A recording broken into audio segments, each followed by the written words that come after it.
Mais uma vez, uma boa noite a todos. Sejam bem-vindos a Calvary Campo. Hoje nós retomamos a nossa jornada através dessa carta do apóstolo Paulo aos cristãos em Éfeso.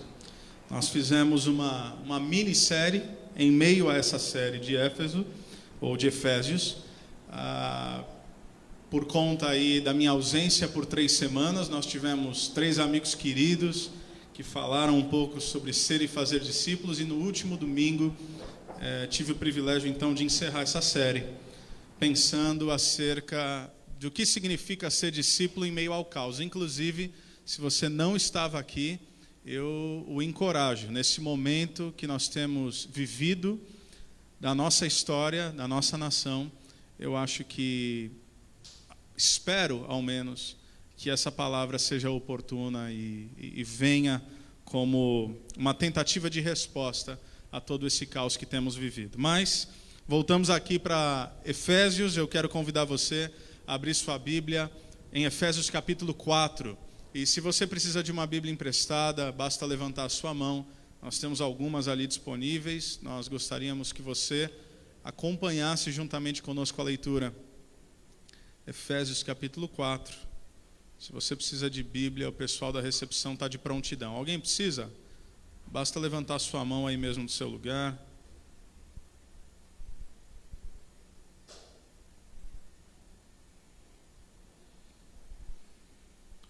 Convido você à leitura dos versículos 1 a 16. Nós temos o desafio essa noite de percorrer um trecho, talvez o maior, até aqui, nessa nossa caminhada versículo a versículo, através da carta aos Efésios. Versículo 1 até o versículo 16 do capítulo 4. A palavra de Deus diz assim: Como prisioneiro no Senhor, rogo-lhes que vivam de maneira digna da vocação que receberam. Sejam completamente humildes e dóceis e sejam pacientes, suportando uns aos outros com amor. Façam todo o esforço para conservar a unidade do Espírito pelo vínculo da paz. Há um só corpo e um só Espírito, assim como a esperança para a qual vocês foram chamados é uma só. Há um só Senhor, uma só fé, um só batismo, um só Deus e Pai de todos, que é sobre todos, por meio de todos e em todos. E a cada um de nós foi concedida a graça, conforme a medida repartida por Cristo. Por isso é que foi dito, quando ele subiu em triunfo às alturas, levou cativo muitos prisioneiros e deu dons aos homens. O que significa ele subiu, senão que também descer às profundezas da terra? Aquele que desceu é o mesmo que subiu acima de todos os céus, a fim de encher todas as coisas. E ele designou alguns para apóstolos, outros para profetas, outros para evangelistas, e outros para pastores e mestres, com o fim de preparar os santos para a obra do ministério, para que o corpo de Cristo seja edificado, até que todos alcancemos a unidade da fé e do conhecimento do Filho de Deus e cheguemos à maturidade, atingindo a medida da plenitude de Cristo. O propósito é que não sejamos mais como crianças, levados de um lado para o outro pelas ondas, nem jogados para cá e para lá, por todo vento de doutrina e pela astúcia e esperteza de homens que induzem ao erro.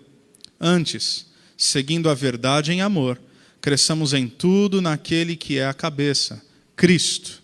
Dele, todo o corpo, ajustado e unido pelo auxílio de todas as juntas, cresce e edifica-se a si mesmo em amor, na medida em que cada parte realiza a sua função. Vamos orar? Senhor Deus e Pai, nós pedimos mais uma vez que Teu Santo Espírito possa iluminar nossas mentes, possa aprofundar Tuas verdades ou a Tua verdade em nossos corações, de modo que aquilo que temos a ouvir essa noite não seja mera conceituação humana. Que o Senhor nos livre de opiniões humanas que não têm poder algum para nos transformar, que sobre apenas o Evangelho. E que esse Evangelho possa pautar nossa consciência, possa pautar nossos afetos, possa pautar nossa caminhada e possa ser balizador para a nossa vida, tanto hoje como sempre. Assim nós oramos no nome de Jesus. Amém. Amém. Meus irmãos, nós chegamos à segunda metade da carta do apóstolo Paulo aos cristãos em Éfeso. Isso é importante. Não apenas porque a gente avança na jornada, mas porque há agora uma distinção clara dessas duas seções. Dos capítulos 1 a 3, nós temos majoritariamente doutrina.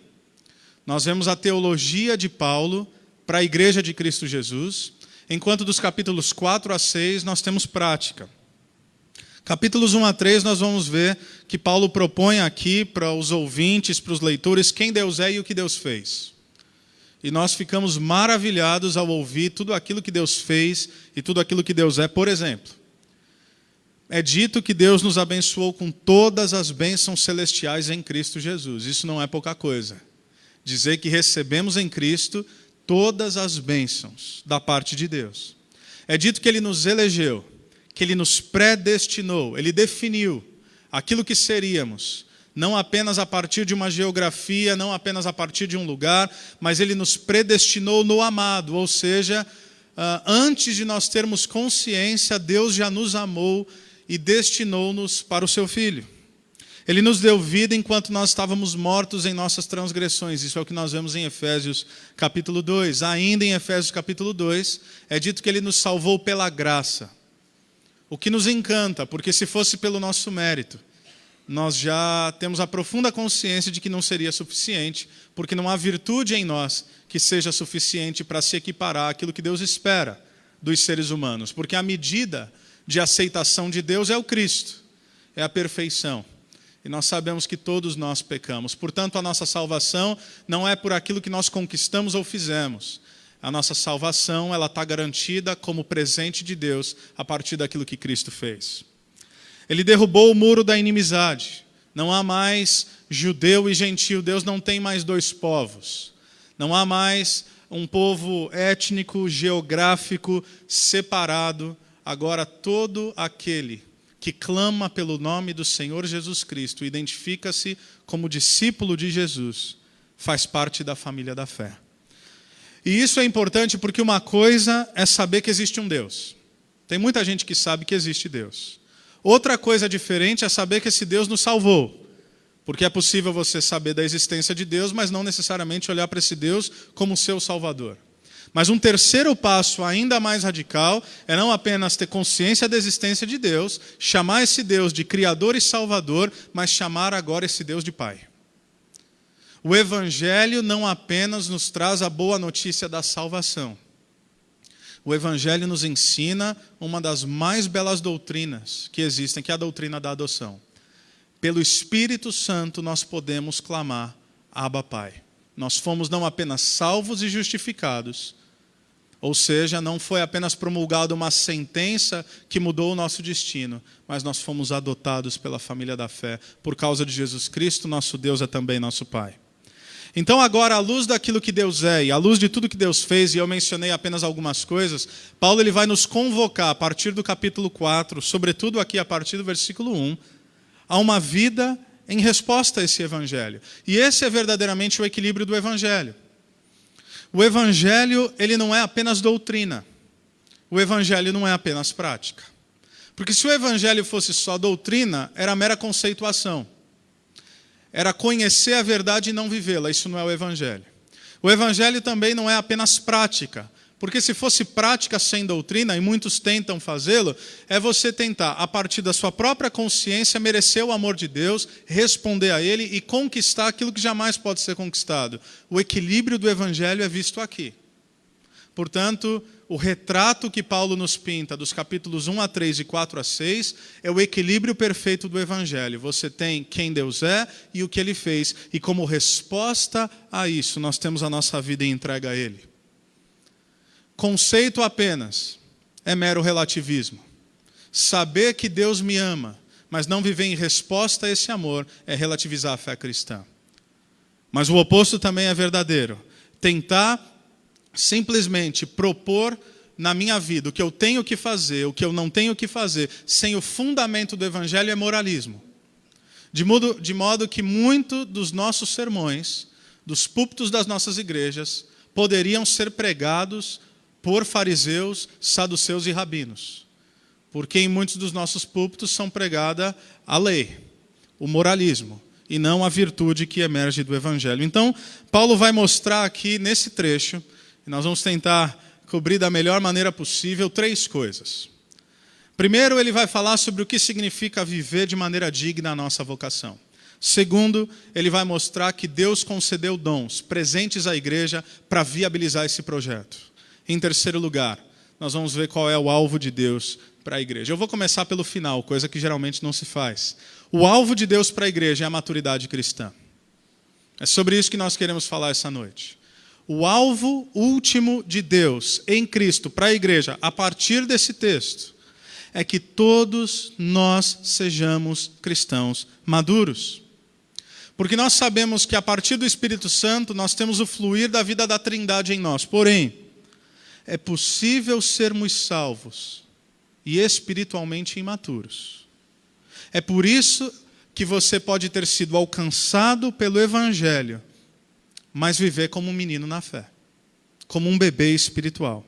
Então, mesmo tendo a vida da Trindade em nós vivemos em imaturidade espiritual, preste atenção, até que estejamos dispostos ao esforço de viver em unidade na igreja. Essa é a grande mensagem que Paulo tenta passar nesses 16 versículos. Maturidade a partir da caminhada comunitária. E é interessante porque nós recebemos vida da Trindade. O capítulo 2 vai nos dizer isso de modo muito claro. Vocês estavam mortos em suas transgressões e pecados, todavia Deus, que é rico em misericórdia, os amou, os deu vida em Cristo Jesus. Nós estávamos mortos e fomos vivificados. Essa compreensão é crucial e é fascinante, porque se você olhar comigo, versículo 15, e a gente vai olhar melhor daqui a pouco, é dito que nós somos corpo de Cristo. O que isso significa? Significa que cabeça e corpo não são de naturezas distintas. Não existe transplante de cabeça. Não existe esse tipo de coisa. Cabeça e corpo compartilham a mesma natureza, o mesmo DNA. E isso é maravilhoso por quê? Porque o corpo de Cristo não é uma coisa completamente diferente de Cristo. É a mesma natureza. É a mesma concepção, é a mesma constituição. Portanto, é uma anomalia ter um corpo que funciona de modo completamente diferente daquilo que a cabeça ordena a funcionar. Nós somos corpo de Cristo. Não existe cabeça enxertada, ou seja, a mesma natureza da Trindade agora flui em nós. Portanto, aquilo que nos torna cristãos não é nossa própria virtude. O que nos torna cristãos é o Espírito Santo de Deus em nós. De modo que a essência da fé cristã não é sermos pessoas melhores. Deus não quer te fazer alguém legal. Deus não quer tornar você um pouquinho melhor, um pouquinho mais justo, um pouquinho mais bondoso, um pouquinho mais amoroso. Isso é esforço vão, a partir de uma conceituação da lei, que em nada aponta para o Evangelho. Cristo não quer te melhorar, Cristo quer te fazer alguém novo. É por isso que tem muito cristão, mesmo que nominalmente, tentando ser alguém melhor pela sua própria força e não consegue. Jamais vai conseguir, porque esse não é o projeto do Evangelho. Ser um pouco melhor não basta. Ou você morre e nasce de novo, ou não é o Evangelho. Se somos corpo daquele que é o cabeça, que é Cristo, compartilhamos, portanto, da mesma natureza. O que significa viver de maneira digna da nossa vocação? Olha comigo o versículo 1. Paulo diz, como prisioneiro no Senhor, rogo-lhes que vivam de maneira digna da vocação que receberam. Dignidade, aqui na expressão de Paulo, é a ilustração como uma balança. Tem a ver com fidelidade, tem a ver com peso, tem a ver com aquilo que meu amigo reverendo Antônio Carlos Costa chama de simetria de caráter. Cristão tem simetria de caráter. Cristão não é amoroso e impaciente. Cristão não é alguém que faz o bem a uma pessoa e odeia a outra pessoa. É equilíbrio. Viver de maneira digna é viver de maneira equilibrada. É como uma balança que não rouba nem para um lado nem para o outro. Viver de maneira digna a nossa vocação é viver de maneira equilibrada diante do chamado que divinamente nós recebemos. E quais são algumas das características possíveis dessa caminhada em dignidade? Versículo 2, o apóstolo Paulo fala que nós devemos ser humildes e dóceis. pacientes e suportar uns aos outros em amor. Humildade e docilidade. Eu creio que aquilo que nos gera confronto não são as nossas diferenças, mas é a maneira como nós respondemos a elas. Obviamente essa não é a ênfase do texto e não é a ênfase da minha mensagem, mas em um momento como esse que nós temos experimentado no nosso país, onde o país está dividido e onde muitas das nossas igrejas estão divididas. O problema não são as nossas divergências. O problema é que talvez nos falta humildade e docilidade para lidar com aquele que é diferente. Aquele que pensa diferente de nós. A palavra de Deus diz que a resposta branda afasta o furor. Se você tem alguém que vem até você com o coração disposto a lhe ferir, a palavra de Deus tem uma promessa, que a resposta branda afasta o furor. Mas a pergunta que nós devemos fazer é se nós queremos estar certos ou se nós queremos, como o texto propõe, dar manutenção à unidade. Nós queremos ganhar um argumento ou nós queremos ganhar o irmão? Nós queremos nos envaidecer a partir da razão que agora nos é estabelecida, porque numa sociedade que o que importa é lacrar, né? Quem lacra mais vence o argumento, independentemente se o argumento é sólido, fundamentado ou não. O que importa não é você raciocinar a partir de termos equilibrados, o que importa é você expor o outro. O que importa é você colocar o outro em uma situação vexatória. Um discípulo de Jesus Cristo é humilde e é dócil. Não se permite entrar nesse tipo de postura, nesse tipo de embate, que é diferente do debate, que é saudável, mas esse tipo de embate, que apenas nos envaidece e em nada glorifica o nome do nosso Senhor Jesus. Uma outra virtude é paciência. Como é que nós caminhamos de modo digno a nossa vocação? De modo paciente. A paciência, em outros aspectos, é também a capacidade de não se irar com o diferente ou com o irritante. Essa é uma das definições. Então, paciência exige esforço. Ser alguém paciente, ou em outras versões, ser alguém longânimo, que tem longo ânimo, tardio em irar-se, é algo que exige total esforço da nossa parte.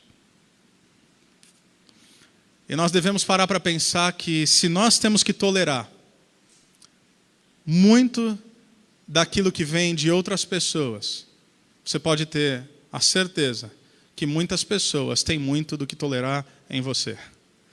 Porque nós temos a impressão de que o errado é sempre o outro. Então eu tenho que ser paciente com o outro, mas o outro tem que ser paciente comigo, porque pode ser que eu seja insuportável e eu não saiba disso. Então, a mesma medida, eu exerço paciência no trato com o próximo, no trato com o irmão, no trato com o diferente, tendo essa profunda consciência de que alguém está sendo diariamente paciente comigo, sobretudo porque nós não conhecemos as histórias de todas as pessoas. Uma pessoa nada mais é, entre outras coisas, do que uma coletânea de histórias, fruto de um meio de convívio, fruto de relacionamentos experimentados, fruto de uma criação. E todos nós tivemos diferentes criações, diferentes relacionamentos, diferentes histórias. E eu li uma frase outro dia que, de certa forma, acho que virou um clichê, mas eu acho que cabe aqui. Nós precisamos ser pacientes com as pessoas, porque nós definitivamente não sabemos por aquilo que elas estão passando. Às vezes, uma postura um pouco mais irritada de alguém nada mais é do que uma tentativa de extravasar uma angústia profunda. E se nós simplesmente acolhêssemos pacientemente aquela postura e demonstrássemos amor, e quem sabe, por que não, perguntássemos para essa pessoa: como é que você está? E como é que eu posso orar por você? Eu estou vendo que você não está bem. Você não está legal. Se você estivesse legal, você não estava assumindo esse tipo de postura e esse tipo de prática. O que está acontecendo? O que nos leva ao próximo ponto, suportar aos outros em amor. Sempre na minha vida, e eu já ensinei esse texto várias vezes, eu pensei que suportar os outros em amor era servir de base, servir de suporte. Mas o Dr. Martin Lloyd-Jones, um dos maiores teólogos expositores bíblicos da história, diz que não é isso, não é ser suporte. É um pouco mais intenso do que isso. É resistir à agressividade, é não entrar no jogo daquele que lhe provoca. Então, é suportar o insuportável mesmo. É lidar com aquele que tem tudo para ganhar a nossa resposta odiosa. E dizer, não, eu não admito entrar nesse jogo. Eu não admito tratar o outro a não ser a partir do amor. Porque quando eu me deparo com uma situação conflitante, eu preciso escolher viver de modo digno a minha vocação, ao meu chamado, que é divino. É resistir à tentação de devolver na mesma moeda. É fácil? Não. Se fosse fácil, não precisava Paulo dizer. Porque eu entendo que essa pessoa cruzou meu caminho não para ser odiada por um cristão, mas essa pessoa cruzou o meu caminho para encontrar em mim o amor de Jesus Cristo. Até porque nos evangelhos Jesus vai dizer que se nós amamos apenas aqueles que nos amam e nos fazem bem, nós não precisamos do evangelho, porque os pagãos fazem isso. Mas amar aquele que não é amável e que na nossa compreensão não merece inclusive ser objeto do nosso amor, aí sim nós precisamos do evangelho. Para responder na mesma moeda, basta eu ser quem eu sou. Para responder o mal com bem, eu preciso de Cristo Jesus. Sempre antes de tomar uma posição, nós precisamos pensar que nós fomos chamados por Deus para caminhar de maneira digna ao Evangelho. E aí ele diz no versículo 3, façam todo esforço para conservar a unidade do Espírito pelo vínculo da paz. Não há romantismo aqui, gente. Façam todo esforço. Paulo está dizendo, vai ser difícil. Porém, ele não nos chama a criar a unidade. Ele nos chama a dar manutenção à unidade que já foi criada por Deus. Deus criou a unidade. Lembra o que ele falou no capítulo 3? O muro da inimizade já foi derrubado. Nós fomos feitos um em Cristo Jesus. Portanto, a gente não precisa criar nada. A gente só precisa dar manutenção a essa unidade que Cristo já criou. Por quê? Porque os próximos versículos vão dizer que nós partilhamos da mesma realidade. Um só Deus, um só Senhor, um só corpo, um só batismo. Nós vivenciamos algo que é maior do que nós mesmos. Nós não estamos sozinhos. Mas nós vemos também que Deus concede dons à igreja. Olha comigo os versículos 8 a 13. Por isso é que foi dito, quando ele subiu em triunfo às alturas, levou cativo muitos prisioneiros e deu dons aos homens. Aqui está falando da ascensão de Cristo. Quando ele ascendeu de volta aos céus, ele nos libertou, mas também ele concedeu dons aos homens, talentos, presentes. O que significa ele subiu, senão que também descer às profundezas da terra? Aqui fala daquilo que os gregos chamariam de kenosis. É o Deus Criador dos céus e da terra, é o Deus Filho, é o Rei dos Reis, descendo às maiores profundezas da terra, não apenas se tornando alguém semelhante a nós, como diz Filipenses 2, 5 a 11, mas se tornando algo que é a representação do maior de todos os servos. Ele não vem num palácio, ele vem numa manjedoura. Ele não vem em berço de ouro, ele vem de uma família com linhagem duvidosa. Ele não vem em poder, ele vem em vulnerabilidade. Então Cristo desceu. E aquele que desceu é o mesmo que subiu acima de todos os céus, a fim de encher todas as coisas. E aí ele vai falar de dons como ofícios. Por exemplo, ele designou alguns para apóstolos, outros para profetas, outros para evangelistas, outros para pastores e mestres, com o fim de preparar os santos para a obra do ministério, para que o corpo de Cristo seja edificado. Até que todos, preste atenção nessa expressão, até que todos alcancemos a unidade da fé e do conhecimento do Filho de Deus e cheguemos à maturidade, atingindo a medida da plenitude de Cristo. Dons espirituais são presentes. São habilidades dadas por Deus para ministração mútua e para edificação do corpo. De modo que uma coisa é fundamental nós compreendermos: todo cristão tem dons. Todo cristão possui pelo menos um dom dado por Deus para ministração mútua e para edificação do corpo. Isso é importante porque, quem sabe, alguns de nós pode ter a tentação de pensar: como é que eu posso contribuir com a igreja? Como é que eu posso contribuir com os meus irmãos? Como é que eu posso contribuir com a minha cidade? Como é que eu posso contribuir para um mundo melhor? É uma afirmação categórica a partir da palavra de Deus, que Deus concedeu a você dons para ministração mútua e para a edificação do corpo de Cristo. Você não é alguém que está numa posição de apenas receber, mas você tem muito a contribuir. Quais são tuas paixões? Quais são teus talentos? O que você gosta de fazer? O que você sabe fazer? Claro que aqui a gente está falando especificamente de dons espirituais, tal como listados lá em Romanos 12, 1 Coríntios 12, algumas manifestações. Mas todos nós temos dons espirituais, mas também temos talentos, aptidões, para que possamos abençoar uns aos outros, para que o corpo de Cristo seja edificado. E esses dons foram dados pelo próprio Cristo, de modo que não utilizá-los é uma afronta à graça do próprio Deus. Porque nós estamos dizendo: Jesus, aquilo que o Senhor me deu não é bom o suficiente.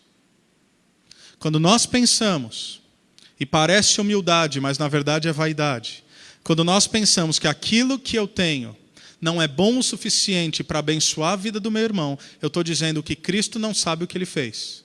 E eu estou dizendo que aquilo que Ele me concedeu não é bom o suficiente. Portanto, eu afronto o próprio Cristo.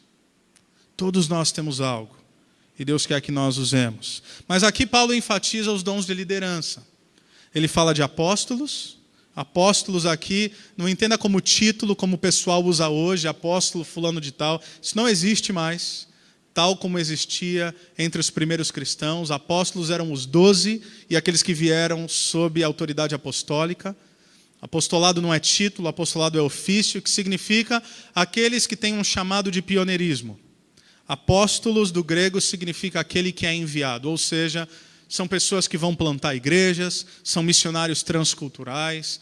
Dons apostólicos são esses que pastoreiam pastores, ou seja, fala de uma compreensão mais abrangente do ministério sagrado. Profetas, aqueles que manifestam a palavra de Deus de modo profético, de modo incisivo, de modo prático. Os evangelistas, aqueles que têm seu coração queimando pela propagação do evangelho de Jesus Cristo, que, tal como Paulo, vão dizer: ai de mim se não pregar o evangelho. E aí você tem os pastores e mestres, e há estudiosos que digam que isso é uma expressão conjunta, não pastores e mestres como duas realidades, mas pastores mestres, porque todo pastor deveria também ser capaz de ensinar a palavra de Deus. E como é que nós sabemos que um pastor é capaz de ensinar a palavra de Deus? Nós sabemos disso quando o povo de Deus é capaz de aprender a partir desse homem. Existe algo muito importante aqui, e eu poderia dedicar uma mensagem só nesse trecho, não vou. Mas o que Paulo está nos dizendo, e eu creio que sobretudo no contexto da igreja brasileira, é de fundamental importância, é que os líderes são responsáveis por equipar os santos, isso é, os cristãos, para que os cristãos realizem o ministério. É isso que o texto está dizendo. Leia de novo comigo. Versículo 12. Com o fim de preparar os santos para a obra do ministério, para que o corpo de Cristo seja edificado. Ou seja, o meu papel como pastor e o papel de qualquer pastor não é realizar toda a obra do ministério. Pode parecer simples e óbvio, mas isso é de uma importância incalculável. O trabalho da liderança da igreja, dos pastores e mestres, é capacitar a igreja para que você, todo cristão, através dos seus dons concedidos por Deus, assuma o seu papel no reino. Porque se apenas a liderança cumprir a obra do ministério, o que acontece no final do versículo não vai se cumprir. Isto é, o corpo não vai ser edificado. O corpo só é edificado quando a liderança é capacitadora, quando a liderança equipa a igreja, sobretudo através da palavra, e cada cristão compreende seus dons, suas formas de atuação, seus desejos e paixões no reino de Deus e acabam ministrando mutuamente uns aos outros, evangelizando, proclamando as boas novas do reino de Deus. E assim o corpo de Cristo é edificado. Por que isso é crucial no nosso contexto brasileiro? Porque nós fomos colonizados por católicos romanos. Isso significa, historicamente, sem exercer juízo sobre qualquer profissão de fé aqui, mas o fato de termos sido colonizados por católicos romanos gerou sobre nós uma distinção entre clero e laicado.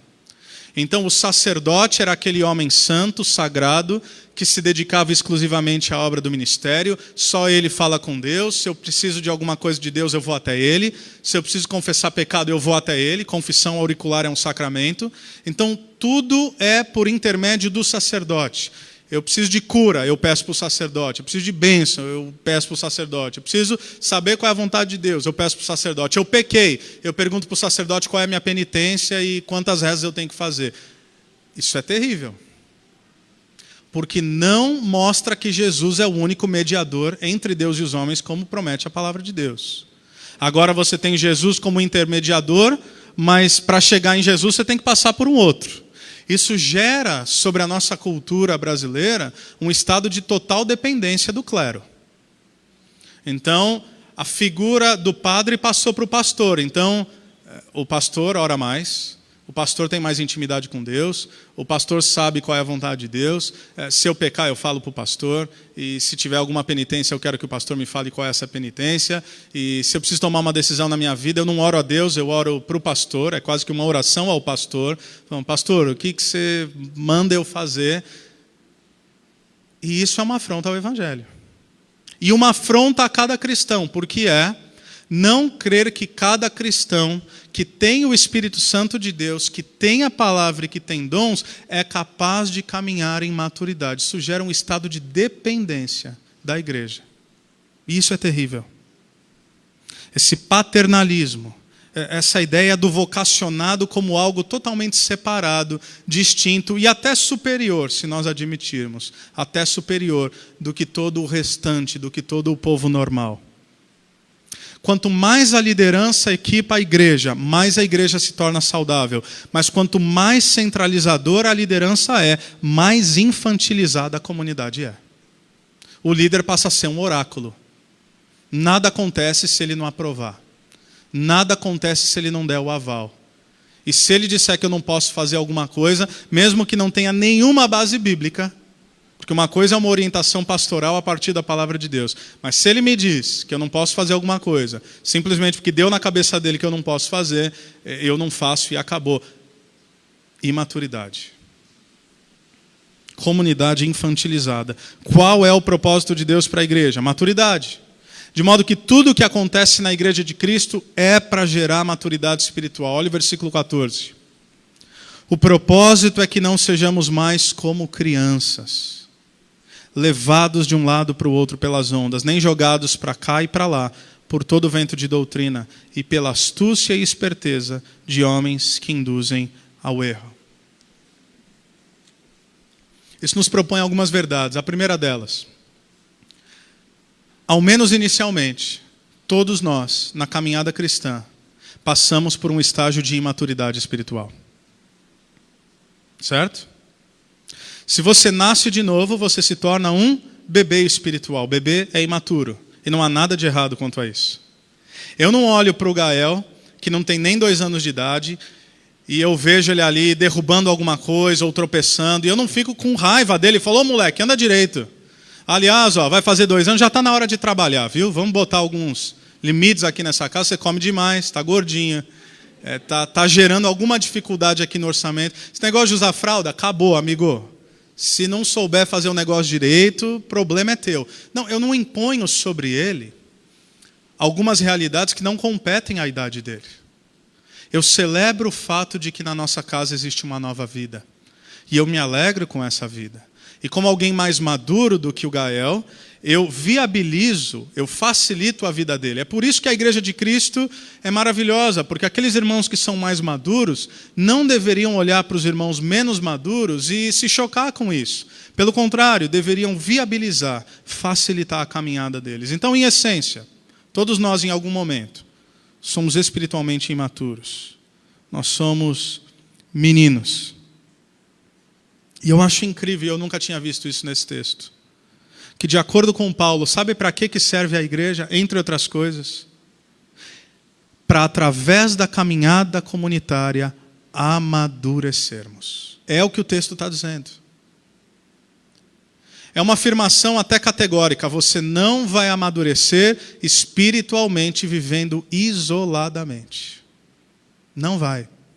A comunidade cristã é o meio que Deus escolheu. A igreja local é o meio que Deus escolheu para, através da caminhada, da partilha, inclusive dos desafios, gerar em nós uma maturidade espiritual. Sim, nós temos desafios. Mas por que nós nos recusamos, às vezes, alguns de nós, em caminharmos comunitariamente? Pode ser que você tenha medo de se relacionar com pessoas de um nível mais profundo. Eu conheço pessoas que são incríveis e parecem extremamente relacionais, elas são queridas, mas você nunca consegue entrar na vida delas. Porque, consciente ou inconscientemente, existe uma barreira que elas colocam e elas estão dizendo, daqui para frente, eu não permito que ninguém chegue. Pode ser que você tenha sofrido traumas relacionais. Pode ser que você tenha se frustrado. Pode ser que pessoas que você amava te feriram. E aí você se fechou. E agora qualquer tipo de relacionamento lhe parece um risco. Então, com medo de se ferir de novo, você diz, não, é melhor não. É melhor eu ficar no campo da superficialidade. Mas deixa eu te dizer uma coisa. O que esse texto está dizendo é que você não irá amadurecer espiritualmente se você viver relacionamentos superficiais. Porque sim, você vai ser ferido, mas também você vai ser curado. Sim, você vai se frustrar, assim como você vai frustrar outros. E você vai aprender o que significa perdoar e ser perdoado. Você vai aprender o que significa amar e ser amado. Você vai aprender o que significa ser paciente e receber paciência.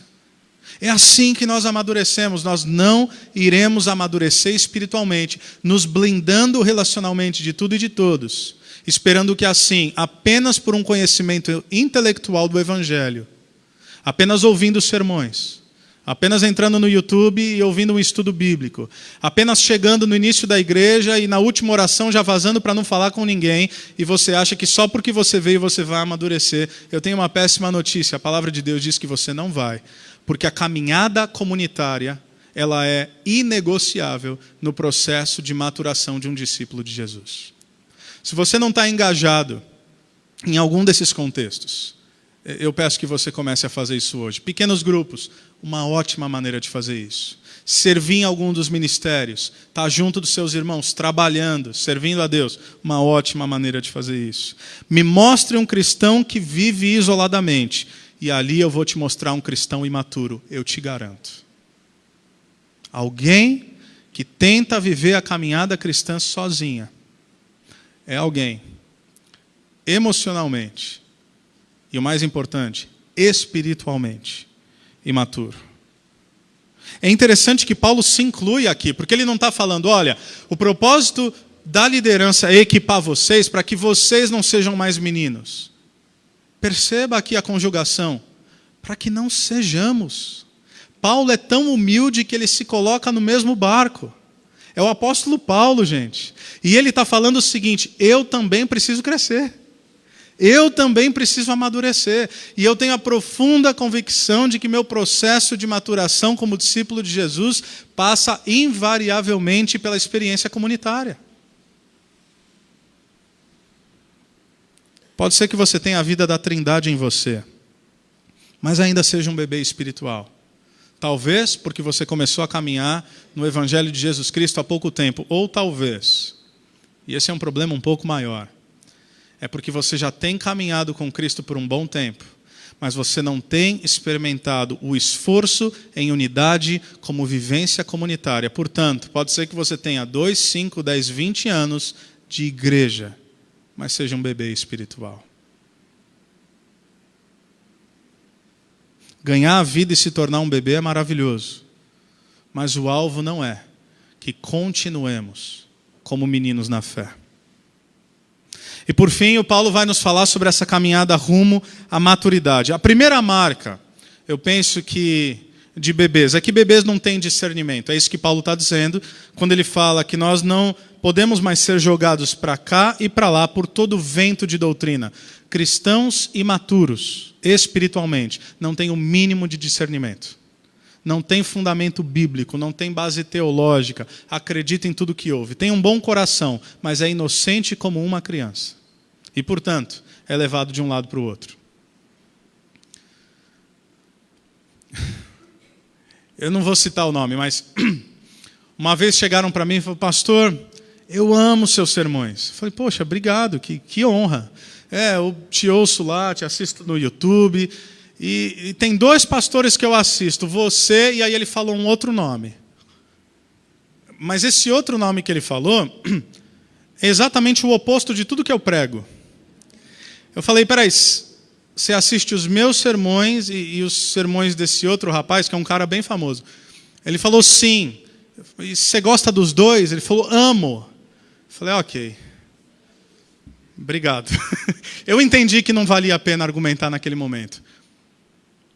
Bom coração, mas menino. Como é que pode achar que água e vinho é a mesma coisa? Como é que pode achar que lei e graça é a mesma coisa? Como é que pode achar que uma pregação moralista é a mesma coisa que uma pregação que tenta, ao menos, ser moldada pelo Evangelho de Jesus Cristo? Então, bebês não têm discernimento. Se eu chego para o Gael, novamente para citar o exemplo lá de casa, eu digo: aqui tem comida boa, aqui tem comida ruim e aqui tem veneno. Ele pega os 3. Certo? Ele não tem a compreensão, fala: isso é veneno, então eu não posso tocar. Não, ele come veneno. Por quê? Porque essa é uma marca de um bebê. Não tem qualquer discernimento daquilo que é certo e daquilo que é errado. Número 2, bebês são extremamente autocentrados. É meu. Você não precisa ensinar. Eles já nascem com isso. É meu. E eles fazem manha. E eles fazem birra. E eles não gostam de compartilhar as coisas. Alguns, talvez. Mas a maioria não. Talvez seja exatamente por isso que nos primeiros versículos Paulo diz que nós precisamos ser humildes, e dóceis, e pacientes, e suportar uns aos outros em amor. Por quê? O bebê quer aquilo que ele quer, quando quer, no momento que quer, do jeito que quer. E aí ele cresce. Se torna uma criança. E aí você vai ensinando o quê? Para de fazer birra. Para de fazer manha. Suas atitudes têm consequências positivas e negativas. Você ensina o que é castigo. Se você fizer isso, você vai ficar de castigo. Você não vai brincar. Ele vai crescendo. Ele vai percebendo que ele precisa compartilhar as coisas e que ele não é o centro do universo. Ao menos isso é o que nós esperamos. Mas bebês espirituais são autocentrados. São cristãos que só pensam em si. O que eu posso ganhar? O que é bom para mim? O que é uma boa igreja para mim? O que é um bom louvor para mim? O que é uma boa palavra para mim? Aquela pessoa não me tratou do jeito que eu mereço. Aquele fulano não me cumprimentou de um jeito que eu o cumprimentaria. Ele passou na rua e fingiu que não me viu. Não, às vezes ele não fingiu, amigo, ele só não te viu mesmo. Mas você é tão imaturo emocionalmente e espiritualmente que você filtra as pessoas por aquilo que há de pior. Essa é a marca de um bebê espiritual, autocentrado. O mundo gira em torno dele. Inclusive Deus, assim ele pensa, gira em torno dele. São pessoas sempre amargas. São pessoas que sempre estão insatisfeitas com tudo aquilo que acontece. Nunca é tratado de modo justo. Sempre está dizendo o que fizeram contra ele. Não admite críticas. Não admite que nada seja falado. Já rompe a relação. Fala: eu não quero falar sobre isso. Só pensa em si mesmo. Uma terceira marca de bebês é que bebês espirituais são instáveis. Paulo diz: levado de um lado para outro. pelas ondas. Bebês não param quietos. Quem tem bebê dentro de casa sabe disso. Quem já teve bebê dentro de casa sabe disso. Eles não param um segundo. Eles precisam ser entretidos. E conforme a tecnologia vai avançando, é também um cuidado que nós temos que ter. Você demonstra para ele alguma tecnologia, alguma tela, algum desenho, mas não dura muito tempo. Porque ele logo cansa, tem que ter luz, tem que ter entretenimento, ele tem que estar sempre sendo estimulado, sempre precisa de distração. É uma coisa assim instável, é uma coisa incerta. Altos e baixos, bebês espirituais também são assim.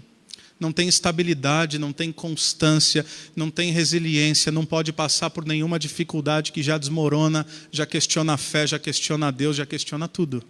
Isso é característica de gente que não amadureceu espiritualmente, que acha que as coisas, porque agora Cristo veio à sua vida, têm que ser sempre perfeitas, e se não forem, fazem birras. Por quê? São instáveis. São instáveis. Às vezes eu estou aconselhando pessoas e eu falo, fulano, você tem que mudar tal coisa. E aí a pessoa fala, eu estou orando por isso. Eu falo, não, que bom que você está orando, mas eu quero saber o que você está fazendo. Não, eu estou orando. Eu falo, tá, mas assim, você precisa tratar a sua mulher melhor. Não precisa orar mais sobre isso, basta tratá-la melhor. Eu estou orando para Deus mudar meu coração. Ah, não é possível, meu Deus. Você não está entendendo o que eu estou falando. Não, você trata ela melhor e vai orando para esse tratamento não ser falsidade, mas primeiro trata melhor, ou trata seu marido melhor. Você tem que orar menos, você tem que agir mais. Não, eu não estou dizendo que a gente tem que orar menos na nossa vida. Eu estou dizendo que tem coisas que basta tomar atitudes, porque a gente já sabe o que é certo. O oposto disso é o que a palavra de Deus chama de maturidade. Cristãos maduros têm discernimento. Tem coisa que você ouve, um ensinamento, alguma coisa, o cara nem fez uma afirmação categórica assim, herege, equivocada, mas você pega no ar. Você fala, tem alguma coisa errada com esse cara. Aí fala, o quê? Eu já vou descobrir, mas tem alguma coisa errada com o ensino desse cara. O caminho que ele está assumindo não é o caminho do evangelho, não. Discernimento, aquilo que é bom, aquilo que é ruim, aquilo que é correto, aquilo que não é. O oposto de ser autocentrado, você se torna alguém generoso. Você já não está pensando naquilo que é bom para você. Você está pensando como Deus pode se manifestar através da sua vida e você se tornar bênção na vida de outros. Então você não está pensando que o outro tem que te tratar melhor. Você está pensando que você tem que tratar o outro melhor, independente da maneira como ele te trate. Você não está pensando naquilo que você pode receber. Você está pensando naquilo que você pode partilhar. E o contrário da instabilidade, obviamente. Você se torna alguém estável, equilibrado, resiliente, sem altos e baixos. Se as coisas estão indo bem, você glorifica a Deus. E se as coisas estão indo mal, você glorifica a Deus, porque nada do que aconteça muda o seu caráter, sua natureza e sua identidade. Mesmo quando nós sofremos nas adversidades da vida, e nós nos entristecemos porque nós somos humanos, mas nós não blasfemamos contra o nosso Deus, porque mesmo que a nossa humanidade aflore, a gente fala, Deus, eu sei como eu estou me sentindo agora, mas eu sei quem o Senhor é, eu sei que o Senhor me ama. Não permita que esse sentimento me domine e não permita que eu seja vencido pelos meus instintos. Eu conheço a Tua palavra, eu sei quem o Senhor é. Estabilidade, maturidade. Portanto, caminhando para o final, se o objetivo é maturidade, que não sejamos mais bebês espirituais, mas que todos nós precisamos amadurecer, em primeiro lugar, não se surpreenda com a imaturidade dos seus irmãos. Se todos nós estamos crescendo, isso significa que isso exige graça, misericórdia e paciência da nossa parte. Nós queremos graça conosco, mas nós exercemos às vezes juízo com outros. Não se surpreenda, porque a igreja está cheia de bebês espirituais. E que bom! Porque significa que novas vidas estão nascendo. E aqueles que já nasceram há muito tempo, mas se recusaram a crescer, que nós sejamos instrumentos de Deus na vida dessas pessoas, para que eles possam também amadurecer. Seja gracioso com outros, assim como Deus derramou graça sobre a sua vida. Número 2, Não se contente com a sua própria imaturidade. Então tudo bem o outro ser imaturo, mas não está tudo bem eu me contentar com a minha imaturidade. Eu sou gracioso com o outro, mas eu peço a graça de Deus para que me transforme em alguém mais maduro na caminhada. Eu tolero a imaturidade de outros, não me contento com a minha própria imaturidade. Eu não quero, depois de 2, 3, 5, 10 anos de caminhada com Cristo, estar exatamente do mesmo jeito. Veja que eu não estou falando de salvação. Porque pode ser que alguém é salvo, só não amadureceu.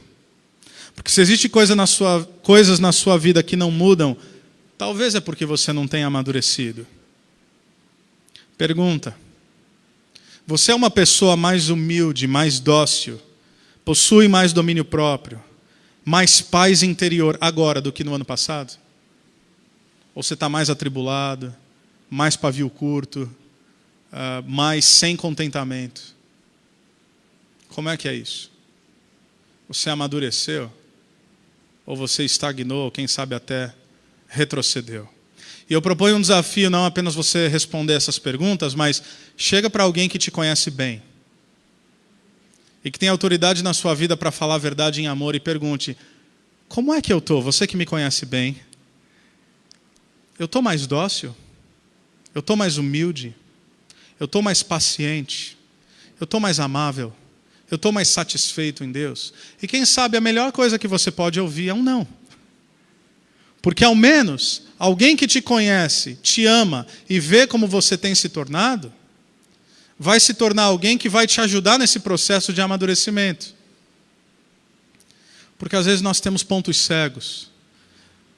Uma coisa é aquilo que nós somos, outra coisa é aquilo que nós gostaríamos de ser. E, portanto, entre o que somos e o que gostaríamos de ser, existe a projeção da imagem daquilo que nós achamos que somos, mas não necessariamente. Eu andei vendo umas fotos, uns tempos desses, fotos minhas, de ângulos diferentes.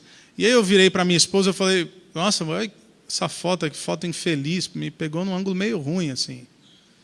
Aí ela não falou nada. E segunda, ela falou: não, essa foto aqui também. O povo, meu Deus do céu, que foto é essa que esse povo está tirando? Uma terceira foto. Quarta foto. Falei: pô, parece que eu estou gordo nessa foto. Ela falou: não parece. Não parece. Você está, é diferente. Eu falei: não, como assim? Eu não estou. Você não tem espelho? Eu falei: tenho aqui, estou olhando, não estou. Ela falou: não é possível. Não é possível que você não está percebendo que você ganhou peso. Eu falei: é a foto, amor. Não é a foto, é você. Então, às vezes, a gente precisa de uma opinião honesta e amorosa de alguém do lado de fora que nos conhece e fala: não, o que você pensa que você é não condiz com aquilo que você é de fato. Não é bem assim. Para quê? Até que todos alcancemos, versículo 13, a unidade da fé e do conhecimento do Filho de Deus.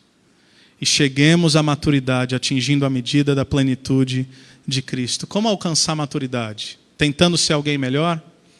Não. Se você tentar ser mais humilde, mais dócil, ter mais paciência, suportar uns aos outros em amor, se você tentar fazer tudo isso na sua própria força, você vai falhar miseravelmente. Talvez você já tenha falhado. É por isso que a nossa resposta é Cristo. É olhar para Ele. É aprendendo com Ele. É olhar para Ele, que é a medida plena de um homem possível. Quando nós olhamos para a humanidade, nós vemos na pessoa de Jesus o homem, e por homem eu não estou falando de gênero, eu estou falando de humanidade, homem e mulher. Em Jesus nós vemos o homem que Deus quer que sejamos, que jamais conseguiremos nos tornar a partir do nosso próprio mérito e virtude, mas que a vida de Cristo em nós nos tornará exatamente mais parecidos com Ele. Quanto mais nós nos tornamos um, veja que essa é a tônica do texto aqui, até que todos alcancemos a unidade da fé. Não é alguns amadurecendo, outros não. Como corpo nós amadurecemos. Quando isso acontecer? A partir da unidade da fé e do conhecimento do Filho, nós chegamos à maturidade, atingindo a medida da plenitude de Cristo. Ou seja, quanto mais nos tornamos um com Ele, mais nos tornamos maduros. Portanto, maturidade acontece à medida que eu passo a refletir quem Deus é. Versículos 15 e 16. Antes, seguindo a verdade em amor, cresçamos em tudo, naquele que é a cabeça, Cristo. Dele todo o corpo, ajustado e unido pelo auxílio de todas as juntas, cresce e edifica-se a si mesmo em amor, na medida em que cada parte realiza sua função. Qual é a evidência da maturidade a partir da fala do apóstolo Paulo? Seguir a verdade em amor. Esse é o equilíbrio. Verdade e amor. Gente que ama porque é verdadeiro. Gente que fala a verdade porque aprendeu a amar. Amar sem falar a verdade é condescendência. Verdade sem amor é brutalidade. São os extremos do moralismo e do relativismo. Moralismo só se importa com a verdade. Diz, você tem que fazer isso, você tem que ser aquilo e você tem que se tornar alguém desse jeito. Está errado. Relativismo só se importa com fazer o outro sentir-se amado. Deus te ama e não importa de maneira alguma como você conduz a sua vida. Importa que Deus te ama e isso não tem implicações práticas na sua vida. Viva do jeito que você quiser. Isso é relativismo. Isso é amor sem verdade. Nós precisamos de ambos. E na comunidade de Cristo nós temos ambos. Por vezes de modo falho, sem dúvida alguma.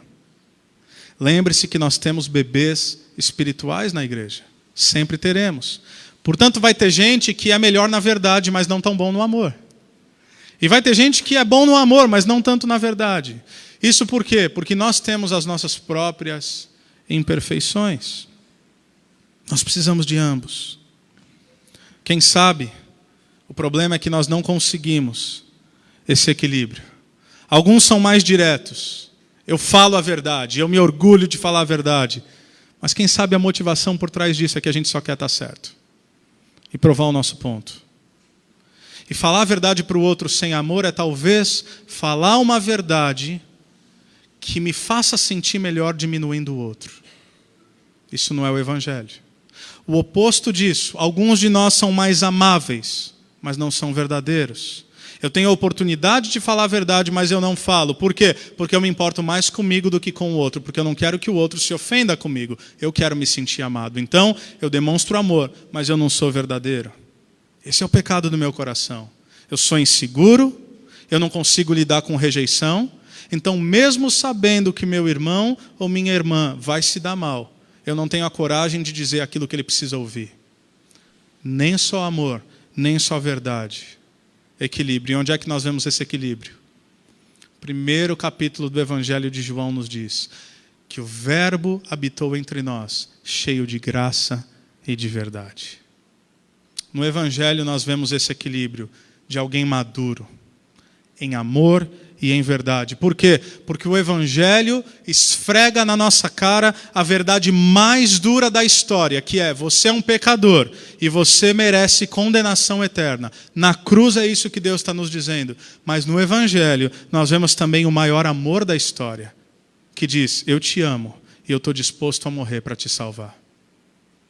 Equilíbrio.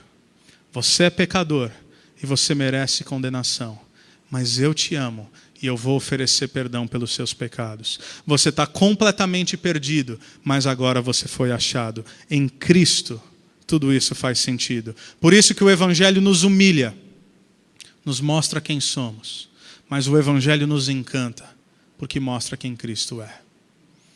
Qualquer coisa diferente disso, qualquer extremo, não é o Evangelho. É por isso que somente compreendendo a beleza do Evangelho, daquilo que Cristo fez e compreendendo a plenitude da nossa perdição, aí sim, nós viveremos segundo aquilo que Paulo nos propõe, de maneira digna a nossa vocação.